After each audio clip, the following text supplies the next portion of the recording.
ഞാൻ നാളത്തെ ദോശമാവ് അടിച്ചുകൊണ്ടിരിക്കുമ്പോഴാണ് പണ്ട് കോളേജിലൊക്കെ പഠിക്കുന്ന സമയത്ത് പ്രോഗ്രാമിനൊക്കെ വരുമ്പോൾ യൂസ് ചെയ്യുന്ന ഒരു ഫേസ് പാക്കിനെ പറ്റി ഓർത്തത്. അത് നിങ്ങൾക്കും പറഞ്ഞു തരാമെന്ന് വിചാരിച്ചു. അതിൻ്റെ പേരാണ് ദോശമാവ് ഫേസ് പാക്ക്. എടുത്തു വെച്ച മാവ് കണ്ണാടിയുടെ ഫ്രണ്ടിൽ പോയിട്ട് ഫേസിൽ നന്നായിട്ട് അപ്ലൈ ചെയ്യണം. കഴുത്തിലും അപ്ലൈ ചെയ്യാൻ മറക്കല്ലേ.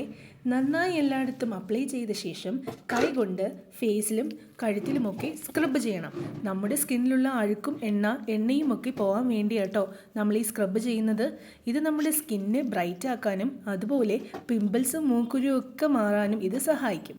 കുറേ നേരം ഇങ്ങനെ സ്ക്രബ് ചെയ്തുകൊണ്ടേയിരിക്കണം. ഇത് കഴിഞ്ഞ് ഒരു 5-10 മിനിറ്റ് നമുക്ക് വെയിറ്റ് ചെയ്യാം. ഇനി ഫേസ് നമുക്ക് നന്നായി കഴുകിയാലോ? തണുത്ത വെള്ളത്തിൽ കഴുകണമെന്നൊന്നും ഇല്ല കേട്ടോ. നമ്മുടെ നോർമൽ പൈപ്പിലെ വെള്ളം വെച്ച് കഴുകിയാൽ മതി.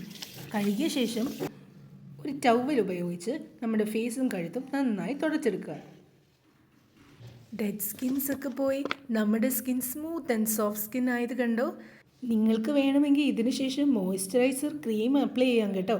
ഞാനിവിടെ ഒരു മോയ്സ്ചറൈസിങ് ക്രീം അപ്ലൈ ചെയ്തേ. ഫേസിൽ നന്നായിട്ട് അത് അപ്ലൈ ചെയ്തതിന് ശേഷം നിങ്ങൾ ആ സ്കിന്നും നോക്കിക്കേ, എന്താ ബ്രൈറ്റ് അല്ലേ? എല്ലാവരും ഇത് വീട്ടിൽ ട്രൈ ചെയ്ത് നോക്കണേ. എൻ്റെ വീഡിയോ നിങ്ങൾക്ക് എല്ലാവർക്കും ഇഷ്ടപ്പെട്ടെങ്കിൽ ലൈക്ക് ചെയ്യാനും സബ്സ്ക്രൈബ് ചെയ്യാനും കമൻറ്റ് ചെയ്യാൻ മറക്കല്ലേ.